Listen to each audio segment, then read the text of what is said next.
We hope you are inspired by University Christian Church's future story.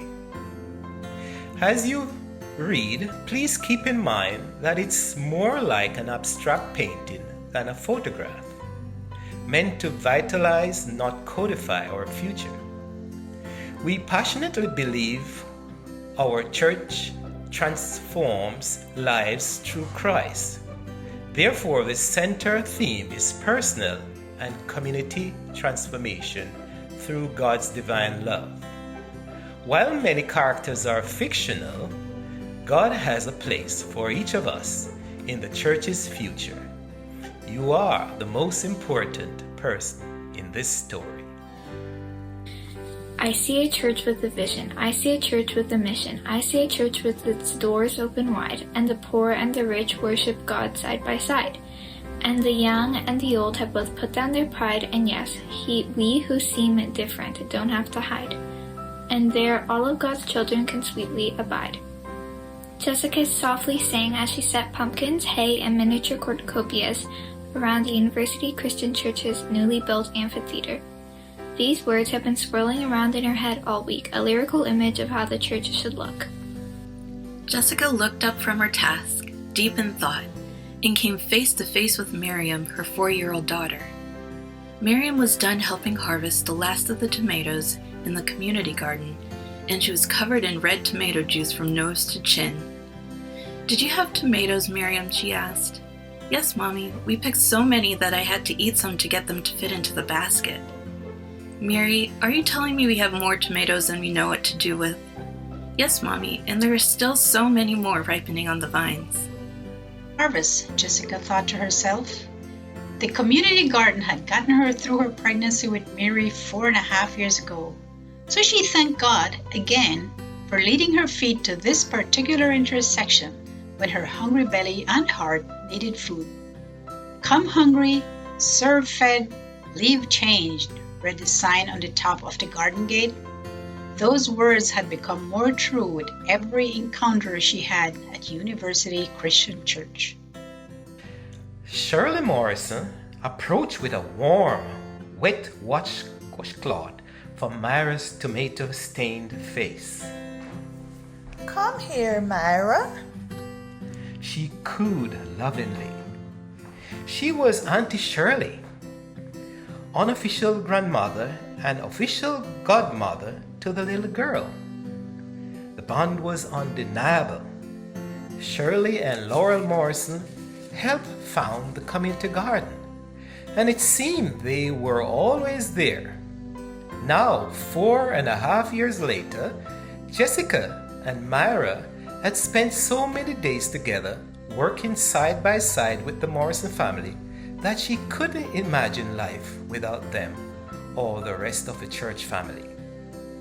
They were always doing something, but the doing had a purpose: to serve the community a dish full of risen Christ and seasoned with the flavors of true diversity, authentic hospitality. Jessica thanked God again for clearing the path for her to find this church. Actually, quite literally, the path had been cleared for her that first winter in Hyattsville. Paths had been built from her new housing development to the church through a partnership between the developer, the county park, and planning commission, and the church. Jessica remembered walking out of her new apartment and setting off for some fresh air to quell the nausea of early pregnancy and get her bearings in the new neighborhood. She quickly discovered the lovely cultivated path behind her building and found herself by University Christian Church's playground, walking labyrinth and the community garden. The church, it turned out, was in a growth phase too. There were a number of active longtime members and a number of active new members too, many from the new developments. It was in the era of COVID-19 and everything was different. What a time to be a newcomer in America, she remembered thinking often during those days. But with every intersection, multicultural meal, online meeting and advocacy project, Jessica had felt more and more like this was really home. The pair sauntered over to the playground and rocked on the swings. "Intersection starts soon," Jessica said to Miriam. Intersection was the church's new worship style. Jessica and Mary both appreciated that the small groups for children, youth, and adults were all studying the same Bible story. Jess had been trained to be a small group leader by Robin Aparicio, a church member and small group specialist. The church had even paid for it. Mary loved being part of her children's worship and wonder circle and adored her kind storytellers, Sarah Hinesley and Emily Hill. The service also included time for prayer partners, songs, a meal, and a sermon. It was always offered online and in person, and alternated indoors and outside in the amphitheater, followed by communion in the garden. And 4 times a year, Ramona Crawford organized all the churches in Hyattsville to worship together. Boy, was that hard to pull off. Intersection was the result of the church's decision to be very intentional about prayer and Bible study by incorporating it right into the worship service. Jessica and Miriam loved it. You have to swing back before you can swing forward, she thought. Church had purposefully swung back into Bible, prayer, song, and worship, invigorating her relationship with Jesus as Lord.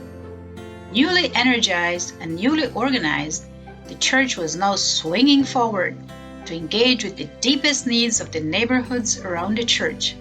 Jessica and Miriam pumped, further and further back, further and further forward. Tonight was especially exciting because after intersection, the annual Hyattsville Harvest Festival would take place. Jessica loved the Harvest Festival. It brought so many people together. UCC members, volunteers, garden enthusiasts, those who received food donations from the garden, and the community members whose nose led them to the abundance of treats waiting at UCC.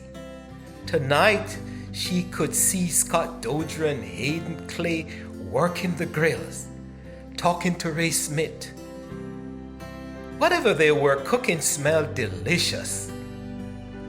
Jessica's favorite members of the Harvest Festival included walking around the tables spread about the garden, talking to friends and enjoying delicacies prepared from various parts of the world, each celebrating the Harvest Festival. This evening she had her eyes set on the mooncakes from Vietnam, a specialty prepared during the harvest season as thanks for a plentiful harvest. Jessica looked up to see Chico and Miko coming down the hill. Chike had been couch surfing and sleeping in the woods when he walked into the day shelter a couple years ago. That day had changed everybody's life. Chike soon joined the day shelter's life skills mentorship program for young adults who wanted to have a partner to help them live into their purpose as children of God.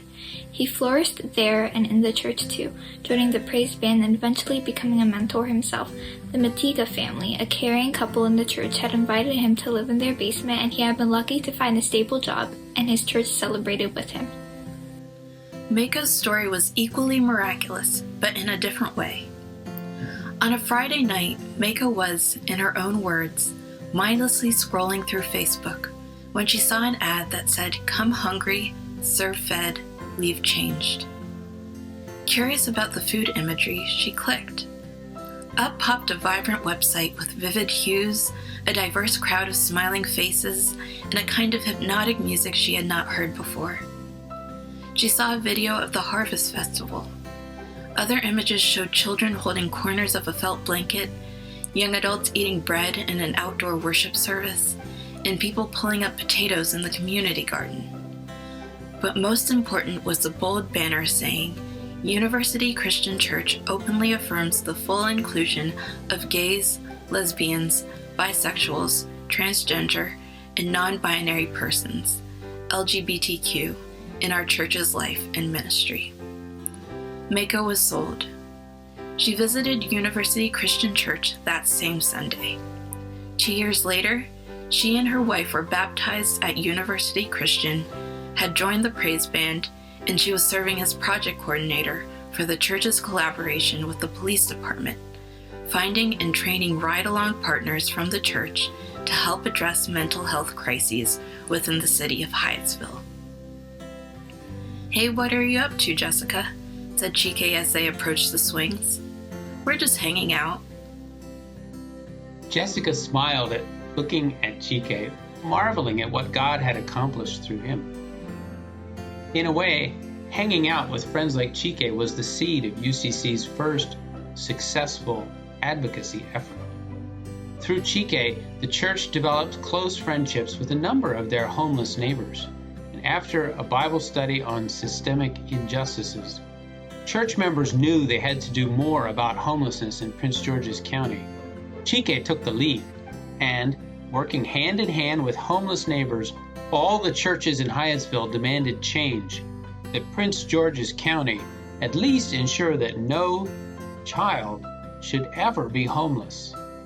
The county listened and passed legislation requiring developers to build affordable housing. The churches did their part too, with wraparound care like the mentoring program. Everybody could see the difference. No more mothers with children shuffling from church to church in the winter months. And Chike's commitment to service led him quite naturally to his role as a mentor for Omar, a student at Northwestern High School. Omar was 14 and a freshman when he met Chike. He was the first in his family to attend high school, and he felt he had a lot to live up to for his mother, who had immigrated from El Salvador when she was in her 20s.